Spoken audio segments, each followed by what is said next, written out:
बच्चे कैसे हो। आज हम चैप्टर स्टार्ट कर रहे हैं, chapter 8 class 10th introduction to trigonometry.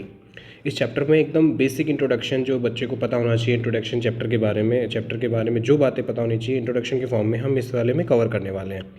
तो सबसे पहले आपको इस चैप्टर की बहुत अच्छी लाइन जो स्टार्टिंग में लिखी है बुक में वो रीड करके सुना देता हूँ। There is perhaps nothing which so occupies the middle position of mathematics as trigonometry. इसका मतलब ये है बेटा कि ट्रिग्नोमेट्री का जो पोजीशन है मैथ्स में वो कोई नहीं ले सकता। ठीक है, ट्रिग्नोमेट्री एक बहुत ही स्ट्रॉन्ग ब्रांच है मैथ्स की, इसकी जगह कोई दूसरा टॉपिक नहीं ले सकता। इसकी लाइन को बुक में लिखा है, संभवतः ट्रिग्नोमेट्री के सिवाय मैथमेटिक्स की कोई ऐसी ब्रांच नहीं है जो उसकी जगह ले सके। ट्रिग्नोमेट्री का मीनिंग से शुरू करते हैं। Trigonometry is a branch of mathematics that deals with relationship between the sides and angles of triangle. देखो दो बातें यहाँ आई हैं, दोनों को आपको याद रखना है। एक तो बोल रहा है साइड, ठीक है, और एक बोल रहा है एंगल। ठीक है, तो हमें दो साइड या एक साइड या एंगल, ठीक है, इनकी अगर डिटेल हमें पता होती है तो हम ट्रिग्नोमेट्री यूज़ करते हैं। अब ट्रिग्नोमेट्री का मीनिंग को थोड़ा और अच्छे से समझते हैं। ट्रिग्नोमेट्री जो वर्ड एक ग्रीक वर्ड है, ठीक है, ग्रीक वर्ड से निकल के आया है। ग्रीक वर्ड यूज़ है हमारा एक तो ट्राइगोन और दूसरा वर्ड यूज़ है मेट्रोन। तो ट्राइगोन का मतलब होता है ट्राइंगल, मेट्रोन का मतलब होता है टू मेज़र, यानी ट्राइंगल को मेज़र करना। ठीक है, ट्रिग्नोमेट्री का मतलब है ट्राइंगल को मेज़र करना। लेकिन ट्रिग्नोमेट्री तब काम करती है बेटा जब वो ट्राइंगल राइट एंगल ट्राइंगल हो। ठीक है, यू हैव टू नो वो ट्राइंगल राइट एंगल ट्राइंगल होता है, तब हमारा ट्रिग्नोमेट्री फंक्शन में आता है या काम करता है। अब देखते हैं ट्रिग्नोमेट्री को जो है ना काम में कैसे लिया जा सकता है। ट्रिग्नोमेट्री में काम में लेने के 3 एग्जाम्पल देखते हैं छोटे छोटे। फॉर एग्जाम्पल जैसे एक शिप है और नीचे एक सबमरीन है। वो सबमरीन एग्जैक्टली सबमरीन और शिप के बीच में जो डिस्टेंस है, स्लैंटिंग वाली लाइन के अकॉर्डिंग हम देखें, अगर ये वाली लाइन जो है उसका डिस्टेंस है और वो सबमरीन कितनी गहरी है पानी से, हमें अगर ये दो डिटेल पता हो तो हम पता कर सकते हैं कि वो कितनी दूरी पे है। ठीक है, नंबर 1, इसमें ट्रिग्नोमेट्री का नॉर्मल सा पाइथागोरस थ्योरम यूज़ होगा। ठीक है, लेकिन फिर भी अगर मुझे वो एंगल और पता होता कि किस एंगल पे वो दोनों के बीच में डिस्टेंस के बीच में जो एंगल बन रहा है वो और पता होता, तो मुझे ये वाली और ये वाली डिटेल्स में से सिर्फ एक डिटेल चाहिए थी, फिर मैं निकाल सकता था कि दोनों के बीच में डिस्टेंस कितना है। दूसरा एग्जांपल देखो, हम नॉर्मल एग्जांपल की बात कर रहे हैं। ये आपके एक चैप्टर आएगा हाइट एंड डिस्टेंस, उस चैप्टर में ये काम आएंगे सारे एग्जांपल। ठीक है, तो जैसे कि मुझे यहाँ इस पॉइंट से, किसी पर्टिकुलर पॉइंट से मुझे ताजमहल का डिस्टेंस मुझे अगर पता है, किसी पर्टिकुलर पॉइंट से ताजमहल का डिस्टेंस पता है, मान लो 100 फीट है। ठीक है, और वहाँ मेरा एंगल बन रहा है 79.9 डिग्री। नॉर्मली हम ये एंगल ट्रिग्नोमेट्री के चैप्टर में नहीं देखेंगे, और अगर मुझे उसका जो एंगल और डिस्टेंस पता है तो मैं उसकी हाइट फाइंड कर सकता हूँ कि ट्रायंगल की हाइट कितनी है। ये हाइट एंड डिस्टेंस वाले चैप्टर में आपको क्लियरली समझ में आ जाएगा। और जैसे एक एग्जांपल और देखते हैं, जैसे मुझे अगर किसी ऑब्जेक्ट का डिस्टेंस पता है और मुझे एंगल पता है तो उसकी हाइट फाइंड कर सकते हैं, एग्जांपल नंबर 3 जैसा है। लेकिन साथ साथ हम ये भी देख सकते हैं, अगर मुझे उसकी हाइट पता होती, ठीक है, सपोज मुझे उसकी हाइट पता है 1.5 मीटर है, एंगल मुझे पता है, सेम क्वेश्चन से मैं उसका डिस्टेंस भी फाइंड कर सकता था। ठीक है, तो ये बात बेटा आपको ध्यान रखनी है कि हाइट एंड डिस्टेंस का चैप्टर ट्रिग्नोमेट्री से डायरेक्टली रिलेट करता है, और पाइथागोरस थ्योरम जो है वो उसकी स्टार्टिंग है। तो ट्रिग्नोमेट्री का मतलब क्या है, without actual measurement you can find height of any, कोई भी किसी भी ऑब्जेक्ट की हाइट जो है वो फाइंड कर सकते हो of any object if you know the angle and distance. Pythagoras theorem की खास बात होती है कि आपको ना उनमें से 3 साइड में से कोई 2 साइड पता होनी चाहिए, तब थर्ड साइड फाइंड होती है। यहाँ आपको सिर्फ एक एंगल पता होना चाहिए और उसके बीच में डिस्टेंस पता होना चाहिए, तो हम फाइंड कर सकते हैं हाइट। ठीक है, तो इसका उल्टा भी कर सकते हो, अगर एक एंगल और डिस्टेंस पता है तो आप हाइट फाइंड कर सकते हो, और एंगल और हाइट पता है तो डिस्टेंस फाइंड कर सकते हो। नॉर्मली हम हमारे स्टडी पर्पज़ के लिए कितने एंगल हम इसमें पढ़ने वाले हैं, 0 degree, 30 degree, 45 degree, 60 degree and 90 degree. यानी आपके चैप्टर में आपको सिर्फ ये 5 एंगल के बारे में स्टडी करनी पड़ेगी, बाकी के एंगल्स हम नहीं पढ़ने वाले। ट्रिग्नोमेट्रिक फंक्शन क्या होता है, देखो ये सारी बातें ना बीच बीच में चैप्टर में आती हैं। ट्रिग्नोमेट्रिक फंक्शन नाम आता है, आइडेंटिटी नाम आता है, रेशियो नाम आता है, तो उनका मीनिंग क्लियर होना चाहिए कि ये है क्या एक्चुअल में। Relationship between an angle of a right angle triangle and ratio of 2 sides length. ठीक है, जैसे क्या बोल रहा है, कोई भी एक राइट एंगल ट्राइंगल है, उनके बीच के जो एंगल हैं, ठीक है, फॉर एग्जांपल जहाँ एक राइट एंगल ट्राइंगल बना देते हैं और ये जो हमारा एंगल है, इस एंगल की बात करते हैं, इसको थीटा ले लेते हैं, तो ये जो साइन थीटा है वो पक्का उसके जो दो साइड हैं, ये जो साइड यहाँ परपेंडिकुलर है और हाइपोटेनियस है, इन दोनों साइड के रेशियो को ही कोई ना कोई नाम दिया गया है जिसे हम फंक्शन कहते हैं, दैट इज़ ट्रिग्नोमेट्रिक फंक्शन। ठीक है, तो देखो दूसरा क्या है, ट्रिग्नोमेट्रिक आइडेंटिटी क्या होती है, इक्वेशन दैट आर ट्रू ऐसी कंडीशन, ऐसी इक्वेशन जो ट्रू हो right angle triangle involving trigonometric function, जिसमें ट्रिग्नोमेट्रिक फंक्शन भी लग रहा है और वो कंडीशन ट्रू हो रही है हमारी इक्वेशन के अकॉर्डिंग। तो देखो मैं यहाँ एक इक्वेशन बना देता हूँ जहाँ लिखा है साइन 30 डिग्री को 1/2 के इक्वल लिखा रखा है। तो यही क्या होता है, ट्रिग्नोमेट्रिक आइडेंटिटी होती है जिसमें हम रेशियोज़ को देखते हैं फंक्शंस के फॉर्म में। ओके और लास्ट दे देते हैं ट्रिग्नोमेट्रिक रेशियोज़ क्या होते हैं, तीनों एक दूसरे से रिलेट करते हैं, तीनों को समझा भी जा सकता है एक एक करके। परपेंडिकुलर और हाइपोटेनियस P/H, ठीक है। परपेंडिकुलर हाइपोटेनियस का रेशियो अगर 1/2 आ रहा है तो वो पक्का साइन 30 के इक्वल होता है, ठीक है। तो ये सेम चीज़ है, तीनों को घुमा फिरा के देखें। अगर रेशियो की बात करें तो उनके बीच का रेशियो दैट इज़ 1/2। तो अगर साइन 30 जब भी आएगा तो वो पक्का 1/2 के रेशियो में परपेंडिकुलर और हाइपोटेनियस को डिवाइड कर रहा होगा, ऐसे मान लो। The ratio between two sides of a right angle triangle, तो इसको हम कह सकते हैं दूसरे फॉर्म में कि दो राइट एंगल ट्राइंगल के बीच का जो sides of right angle triangle उनका रेशियो जो है उसे कहते हैं। थोड़ा सा और आगे क्लियर हम कर देंगे इसको। जैसे ट्राइंगल है आपका राइट एंगल ट्राइंगल, यहाँ थीटा बन रहा है, तो थीटा मतलब कोई एंगल, ठीक है। जैसे हम कोई भी वेरिएबल लेते हैं, जैसे मुझे इसकी हाइट नहीं पता तो इसको एक्स ले लेते हैं, अगर मुझे एंगल नहीं पता तो उसको हम थीटा ले लेते हैं, ठीक है। तो ये एक वेरिएबल की तरह काम करता है। और दूसरी चीज़ हमें यहाँ समझनी है कि उनका क्या तो हमें हाइट या हमें उसका डिस्टेंस पता होना चाहिए, तब जाके हम हाइपोटेनस निकाल पाते हैं, या कहते हैं उसको परपेंडिकुलर भी कह सकते हो। अगर हमें परपेंडिकुलर और बेस पता है तो हम हाइपोटेनस फाइंड कर सकते हैं। ये तो नॉर्मल हमारा क्या होता है, पाइथागोरस थ्योरम। लेकिन ट्रिग्नोमेट्री कहाँ फंक्शन में आती है, जब आपको सिर्फ एक साइड पता हो, कोई भी एक साइड, ये वाली या ये वाली, साथ साथ आपको यहाँ एंगल पता हो, तो हम बची हुई कोई भी दो साइड हम फाइंड कर सकते हैं। अब आपको समझाते हैं रेशियो क्या होते हैं। जैसे मैंने भी नाम दिया था, जैसे साइन है, ये एक रेशियो है, ठीक है। तो हमारे 6 तरह के रेशियो होते हैं। जो SIN साइन, जिसको हम SIN साइन कहते हैं, कोसाइन को कॉस कहते हैं, टेंजेंट को टेन कहते हैं, कॉसेकेंड को कॉसेक कहते हैं, सेकेंड को सेक कहते हैं, और कोटेंजेंट को कोट कहते हैं, ठीक है। तो ये हमारे 6 क्या है फंक्शन रेशियो हैं जिनको हम शॉर्ट फॉर्म में जानते हैं। हमारे चैप्टर में ये वाले नाम हम बार बार सुनने वाले हैं। तो ये एक्चुअल में है क्या, ये रेशियो होता है बेटा। रेशियो जैसे क्या होता है, कोई भी दो साइड का रेशियो, जैसे परपेंडिकुलर हाइपोटेनस का रेशियो को हम साइन नाम से पढ़ेंगे, ठीक है। और कॉस नाम से हम पढ़ेंगे बेस और हाइपोटेनस के रेशियो को, और टेन नाम से हम पढ़ेंगे परपेंडिकुलर और बेस के रेशियो को, ठीक है। तो ये रेशियो मतलब दो यूनिट को जब डिवाइड कर देते हैं तो उनके बीच में रेशियो क्रिएट हो जाता है। ये वाले नाम हम पढ़ने वाले बार बार। आगे देखें, all we need to understand trigonometry. हमें ट्रिग्नोमेट्री समझने के लिए क्या समझ में आना चाहिए। नंबर 1, हमारे पास एक राइट एंगल ट्राइंगल हो, ठीक है, राइट एंगल ट्राइंगल हो, ट्रिग्नोमेट्रिक फंक्शन, आइडेंटिटी और रेशियो के बारे में पता हो। फंक्शन क्या है, आइडेंटिटी क्या है, रेशियो क्या है, इन तीनों को जब समझ में आ जाए, आपको तीनों समझ में आ जाता है, तो हम ट्रिग्नोमेट्री को थोड़ा और अच्छे से समझने लग जाते हैं। थोड़ा सा हिस्ट्री समझा देते हैं आपको। एक्चुअल में ट्रिग्नोमेट्री है ना, बहुत साल पहले आर्यभट्ट ने ना डिस्कवर कर लिया था ट्रिग्नोमेट्री इश्यूज़ के बारे में, उनके बारे में स्टडी करके, और वो धीरे धीरे फॉरेन कंट्री जो है ना हमारी एजुकेशन को चुरा के और अपना बना लेते हैं। ऐसा हमारे साथ बहुत जगह हुआ है। हमारी ही नॉलेज को हमें दोबारा रिटर्न कर देते दूसरे नाम से। जैसे आर्यभट्ट ने अपनी बुक आर्यभट्टियम में, ठीक है, आर्यभट्टियम में उन्होंने अर्धजया नाम दिया था, ठीक है। वो अर्धजया नाम जो है ना उसको जीवा कहते थे। और जो जीवा नाम है, जब वो अरबियन कंट्री में गया, क्योंकि नॉलेज का ट्रांसफ़र हुआ है कंट्री टू कंट्री, जब वो अरबी लैंग्वेज में उसको साइनस नाम से जाना गया, ठीक है। वही जीवा सेम जो है वो साइनस नाम से जाना जाता है अरबी लैंग्वेज में। और उसको बाद में लैटिन लैंग्वेज, वो और ज़्यादा यूरोपियन कंट्रीज़ की तरफ जब आगे गया तो उसको लैटिन लैंग्वेज में साइनस की जगह साइन कहा जाने लग गया, ठीक है। और धीरे धीरे फिर ना हमारे कॉन्टेक्ट ब्रिटेन से हुए, तो ब्रिटिश प्रोफेसर सबसे पहले जिन्होंने SIN साइन को SIN साइन वर्ड के फॉर्म में एडमंड गुंटर ने सबसे पहले इसको डिस्क्राइब किया था।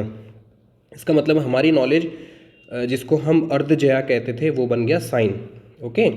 और अब थोड़ा सा पाइथागोरस थ्योरम के बारे में बात करते हैं। पाइथागोरस थ्योरम सब जानते हैं, फिर भी थोड़ा सा इंट्रोडक्शन दे देते हैं इसका। पाइथागोरस थ्योरम क्या कहती है, हाइपोटेनस का स्क्वायर होता है इक्वल परपेंडिकुलर के स्क्वायर के प्लस बेस के स्क्वायर के इक्वल होता है। यानी कोई भी हम अगर ट्रायंगल लें, उसमें जो हमारी ब्लू वाली लाइन मैंने इंडिकेट की वो परपेंडिकुलर है, जो रेड वाली लाइन होती है उसको हाइपोटेनस कहते हैं, और जो ग्रीन वाली लाइन उसे हम बेस कहते हैं, ठीक है। तो ये तीनों को हमने ना नाम दे रखे हैं, और बीच में मैंने यहाँ बना रखा है एक एंगल। जो एंगल हमें नहीं पता हम उसे थीटा नाम दे देते हैं, और यहाँ एंगल बन रहा होता है 90 डिग्री। और थोड़ा सा डिटेल एडिशन ऐड कर दूँ कि ये जो ऊपर वाला एंगल होता है हमेशा 90 माइनस थीटा होता है, ठीक है। क्योंकि ये 90 अगर 90 है, उसमें से ये थीटा है, तो ये दोनों का सम 90 आना चाहिए। तो A और C एंगल जो है उनका सम 90 आना चाहिए। अगर एक थीटा है तो दूसरा 90 में से माइनस कर दो तो दूसरा एंगल आ जाएगा। तो ये आपको ध्यान रहना चाहिए। Trigonometric ratios for angle theta, हम ट्रिग्नोमेट्री रेशियो देखने वाले थीटा एंगल के लिए। तो थीटा एंगल के लिए हमारे रेशियो, जैसे मैंने ऊपर बताया था, 6 रेशियो होते हैं, ठीक है। और theta is always on the base, और हमेशा थीटा को बेस वाले के अकॉर्डिंग बनाया जाता है। तो जो हमारे यहाँ बेस होगा उसके ऊपर जो एंगल बन रहा होगा उसी को हम थीटा कहेंगे। अगर मैं इसको थीटा बनाता हूँ, सपोज ये वाला मैंने थीटा बना दिया, तो इस वाली लाइन को, ब्लू वाली लाइन को मुझे बेस कहना पड़ेगा, या ये मेरा बेस एज्यूम करना पड़ेगा, क्योंकि थीटा बनता है बेस के ऊपर, ये याद रखना, थीटा बनता है बेस के ऊपर। तो ये हमारा थीटा हो गया। थोड़ा सा और देखें इसको अच्छे से। जो साइन जो रेशियो होता है, रेशियो की बात की थी मैंने अभी, साइन जो रेशियो होता है उसका मतलब परपेंडिकुलर और हाइपोटेनियस होता है। यानी परपेंडिकुलर को, यहाँ जो भी नंबर आएगा उसको अगर मैं हाइपोटेनियस से डिवाइड कर देता हूँ तो वो बन जाता है रेशियो साइन का रेशियो, जिसको हम कहते हैं साइन थीटा, ठीक है, वो हो रहा है हमारा साइन।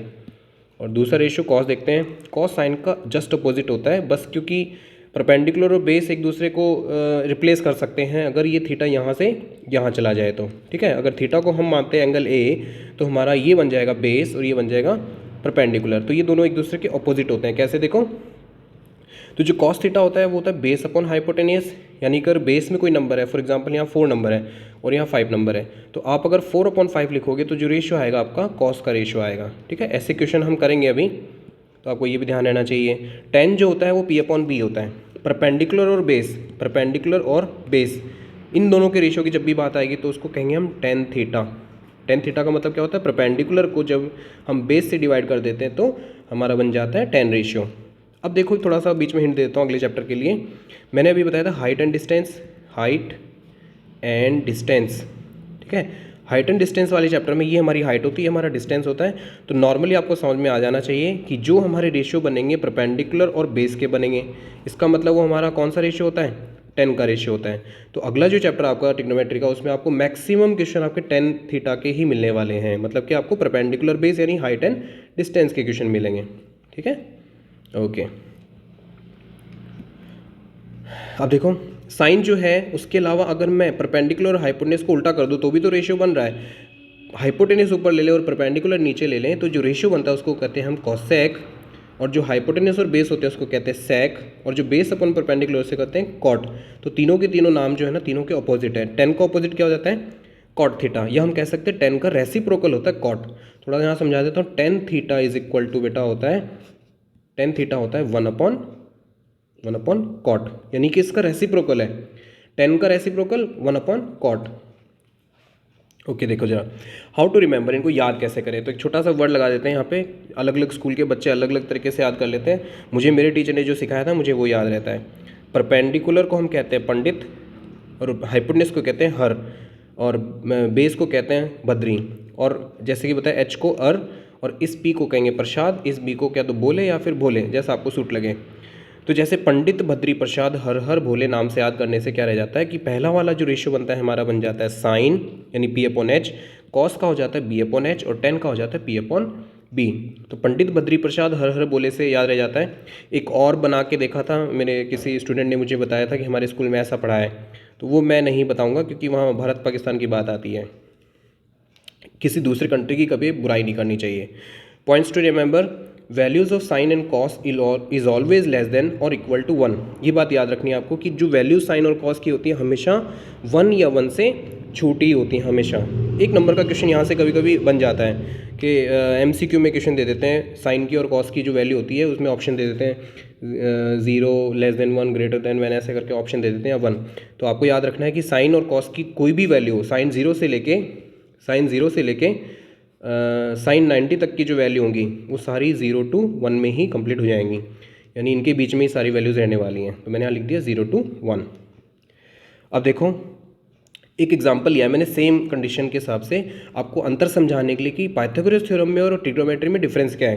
क्योंकि ट्रिग्नोमेट्री का बेसिक अगर आपको पता होगा तो आप आगे बढ़ने की सोचोगे कि हाँ मुझे पाइथागोरस थ्योरम आती है और ट्रिग्नोमेट्री में ये वाली चीज़ भी मुझे समझ में आई है, तो आप आगे क्वेश्चन करने में आपको बहुत मज़ा आएगा। जैसे मैंने यहाँ क्वेश्चन में डिटेल दिया आपको, मैं नाम लिख देता हूँ सबके।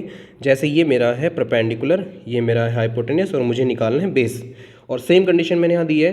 इस बार मैंने यहाँ रेशियो जो है एंगल जो है मैंने 30 डिग्री ले लिया है। देखो यहाँ मैंने थीटा लिखा था, मुझे एंगल नहीं पता था। यहाँ मुझे अगर एंगल पता है पहले से, ठीक है, और मुझे सिर्फ इसका पता है हाइपोटेनियस, तो मैं इसका परपेंडिकुलर भी निकाल सकता हूँ और बेस भी निकाल सकता हूँ। चलो चेक करते हैं कैसे। देखो पहले हम लगाएंगे पाइथागोरस थ्योरम, जिससे हम क्या फाइंड करेंगे, बेस फाइंड करेंगे। तो पाइथागोरस थ्योरम बहुत आसान होती है। Hypotenuse square is equal to perpendicular square plus base square होता है। तो हाइपोटेनस क्या है हमारे यहाँ 6, हाइपोटेनस स्क्वायर 6, परपेंडिकुलर हमारा 3 और बेस को हमने मान लिया b। तो इसको सॉल्व करते करते देखो 6 का स्क्वायर 36, 3 का स्क्वायर 9 और b का स्क्वायर b स्क्वायर रहने देते हैं। ये 9 जो है उस तरफ ले जाएंगे, माइनस हो जाएगा, 36 माइनस 9 27, b स्क्वायर यानी 27। तो b की वैल्यू क्या हो गई हमारी √27, √27। अगर अंडर रूट में वैल्यू आती है तो डरने की जरूरत नहीं है, वो किसी ना किसी नंबर का स्क्वायर होता है, बस आपको ये याद रखना है। तो 27 किसका स्क्वायर है? एग्जैक्टली किसी का स्क्वायर नहीं होता है, इसलिए वो डेसिमल में होता है। और जो डेसिमल की वैल्यू ऐसी जिसको निकालने में बहुत ज़्यादा डिजिट्स लग रही हैं, मतलब कि हम कह सकते हैं इरेशनल नंबर, इरेशनल नंबर इसको कह सकते हैं। तो √27 जो है एक इरेशनल नंबर बन सकता है क्योंकि इसका अंडर रूट नहीं हो पा रहा है। तो जो √27 है इसको ये का ये सेम रहने देता हूँ। तो √27 जो है हमारा b की वैल्यू आ गई है। अब हम देखते हैं b की वैल्यू को या फिर किसी दूसरी वैल्यू को ट्रिग्नोमेट्रिक रेशियो यूज़ करते हुए। ट्रिग्नोमेट्रिक रेशियो यूज़ करते हैं हम यहाँ 6 हमारा हाइपोटेनियस और थीटा हमारा 30 डिग्री और x की वैल्यू को मान लेते हैं हम, परपेंडिकुलर को x मान लेते हैं। तो देखिए जरा पहले देखें हमने कौन से रेशियो की बात की है, हाइपोटेनियस और परपेंडिकुलर की बात हो रही है। तो अभी भी सिखाया था कि पंडित और हर आ रहा है जहाँ, जिसमें मतलब कि कौन सा रेशियो होता है, साइन रेशियो होता है, p/h आ रहा है। तो मैं यहाँ से p/h ले सकता हूँ। कुछ बच्चे सोचें कि क्या मैं यहाँ h/p ले सकता हूँ? अगर मैं यहाँ h/p लेता हूँ तो साइन का उल्टा क्या हो जाता है, कॉसेक। तो मुझे यहाँ कॉसेक थीटा लेना पड़ेगा, ठीक है बेटा, हो तो जाएगा लेकिन कॉसेक थीटा लेना पड़ेगा। और आसान साइन कॉस tan है तो आप ये वाले याद कर लो। साइन थीटा परपेंडिकुलर और अपॉन हाइपोटेनस होता है, ये मुझे पता है कि इसका रेशियो है ये, ठीक है, ये इसका रेशियो है। और साइन 30 की वैल्यू 1/2 होती है, ये आइडेंटिटी है क्योंकि साइन 30 की वैल्यू 1/t होती है, इसकी आइडेंटिटी है। और परपेंडिकुलर अपॉन हाइपोटेनस जो है मुझे यहाँ क्वेश्चन में दिया था, परपेंडिकुलर था यहाँ मेरा x और हाइपोटेनस था 6, तो मैं लिख लूँगा x/6, ठीक है। मैं क्वेश्चन एकदम अच्छे तरीके से समझा रहा हूँ कि कैसे कैसे मैंने स्टेप लिए हैं। सबसे पहले मैंने साइन 30 लिया, साइन 30 देखो यहाँ लिखा है p/h यानी कि 1/2 होता है इसकी वैल्यू। ये कैसे याद करनी है और कैसे पता चलेगा कि क्या काम मिले ना, अभी थोड़ा सा नीचे का पार्ट बचा है उसमें समझाऊंगा। तो ये मैंने 1/2 को x/6 के इक्वल ले लिया, दोनों को इक्वेट करा दिया। कैसे? क्योंकि p/h की वैल्यू /6 है और p/h की वैल्यू साइन 30 भी है और साइन 30 की वैल्यू होती है 1/2। ये कंफ्यूज होने वाली बात नहीं है, बस आपको क्या ध्यान देना है कि मुझे ये जो रेशियो है ये p की वैल्यू यहाँ और h की वैल्यू यहाँ लिखनी है। जैसे परपेंडिकुलर था मेरा x और हाइपोटेनस था मेरा 6 और साइन 30 की वैल्यू 1/2 होती है, तो इसको 1/2 के इक्वल करवाना है बस, ठीक है, इतना सा काम है। तो मैंने इन दोनों को इक्वल करवाया अगर, तो x की वैल्यू निकालने के लिए 6 को उधर ले जाएंगे मल्टीप्लाई की साइड, तो ये बन जाएगा x = 6/2 और ये इससे कटने के बाद बन जाता है 3 टाइम्स, तो x की वैल्यू क्या आ गई 3। जैसा कि हमने क्वेश्चन में देखा था कि ये वैल्यू हमारी 3 थी और मैंने सेम इसी रेशियो के साथ इसको x से 3 निकाल लिया। यानी मुझे क्या क्या जरूरत पड़ी, मुझे ज़रूरत पड़ी इस थीटा की या इस एंगल की ज़रूरत पड़ी। तो ये हमारा होता है ट्रिग्नोमेट्रिक रेशियोज़ को यूज़ करना। चलो अब दिखे नीचे क्या पार्ट बचा आपका, p/h साइन कॉस, सॉरी देखें इसको बस एक्सप्लेन किया है कि perpendicular upon hypotenuse sine theta होता है। हम चेक करें यहाँ जरा, अगर मुझे साइन थीटा की वैल्यू नहीं पता है, मतलब मुझे यहाँ थीटा पता करना है कि ये कितनी डिग्री एंगल है, तो भी हम इसको फाइंड कर सकते हैं। देखो कैसे, p/h होता है साइन थीटा, है ना, और p/h को मैंने वैल्यूज़ के फॉर्म में 3/6 लिखा, इसको सॉल्व किया तो क्या बना 1/2। और 1/2 में साइन का कौन सा एंगल होता है, 1/2 में साइन का कौन सा एंगल होता है, साइन का 30 डिग्री एंगल होता है। अभी मैं क्यों बता रहा हूँ, क्योंकि ये एक पार्ट है आपके टॉपिक का, वो कवर हो जाएगा इससे, ठीक है, ये इसलिए बता रहे हैं आपको। और इससे मुझे पता चल गया कि साइन थीटा अगर 1/2 होता है तो साइन की वैल्यू 30 डिग्री होती है। अब बात करते हैं लास्ट आपके पोर्शन की कि कैसे पता चले कि ये साइन 30 कितना है, साइन 45 कितना है। तो इसके लिए आपको एक टेबल याद रखनी पड़ेगी। एक टेबल जो है उसको दो तरीके क्या तो आप याद रखो, एक 100% जो लॉजिक है वो ये कि जब ये दोनों चैप्टर आप अच्छे से कर लोगे तो आपको सारे वर्ड, सारे जो नंबर हैं आपको याद हो जाएंगे। साइन कॉस 10 की 0, 30, 45, 60 और 90, ये सारी वैल्यूज़ आपको याद हो जाएंगी अगर आप ये दो चैप्टर जो है ना आपके ट्रिग्नोमेट्रिक इनको कर लोगे तो, ठीक है, क्योंकि इसमें सारे वर्ड बार बार रिपीट होते हैं तो आपको याद हो ही जाता है। फिर भी हम बनाना सीखते हैं इसको। तो सबसे पहले देखो क्या करते हैं, साइन के हमने कॉलम बनाते हैं। देखो साइन कॉस 10 0 डिग्री, 30 डिग्री, 45, 60 और 90 ऐसे टेबल बना लेनी है और साइन कॉस 10 की वैल्यूज़ होती हैं, ये मैंने पहले से प्री डिफाइंड बना रखी है। अब इसको बनाएं कैसे आपको ये सिखाते हैं, बहुत आसान तरीका है। आपको क्या करना है, सेम ऐसा कैसा लिखना है, बस ये कॉलम खाली छोड़ने, कौन से वाले, ये वाले कॉलम खाली छोड़ देना, क्योंकि आप बना रहे हो सबसे पहले। और बनाने के लिए देखो क्या करते हैं, सबसे पहले मैं यहाँ काउंटिंग लिखूँगा 0 1 2 3 4, ठीक है।